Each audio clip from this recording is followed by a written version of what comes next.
I think it's really important to check into yourself and see, what do you give importance to?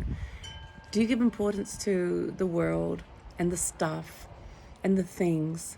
And if you do, then that will always hold your attention. You'll always be bound by it.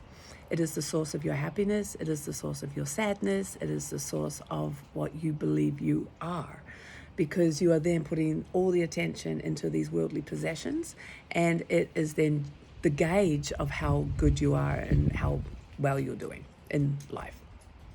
Isn't that fascinating? But how true is that for you?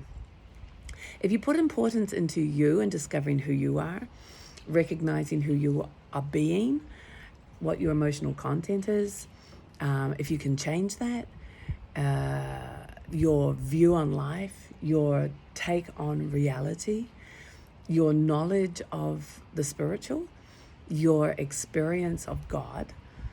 What is the word God to you? What is the greatest force in the universe working for you and for everyone? What is that word to you?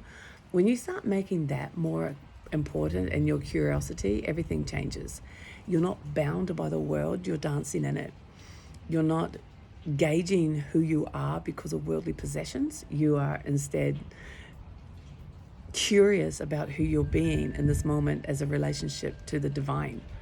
Completely changes, doesn't it? So then what are you really doing? Because you still go to work, you still have your family, you still live in your house. You are actually walking the walk of a sage, of a priest, a priestess, whatever you want to call the religious people that seem very high up. You're actually walking that in your daily life by having a curiosity to your starward, to your highest force for good in the universe, and the curiosity of what that is for you as an experience, not as a thing that's outside of you. Very important. That is actually the way of the mystic, to have an experience of the divine, not to have a concept of it. And that's what a mystic tradition is. That's what a mystic is. And if you're exploring that in your own experience, then you are a true mystic as well. Not to just do it once and then go, I explored that, okay, let's move on, but to explore it as an ongoing living experience, as part of who you are in daily life. Play with that, oh mystic.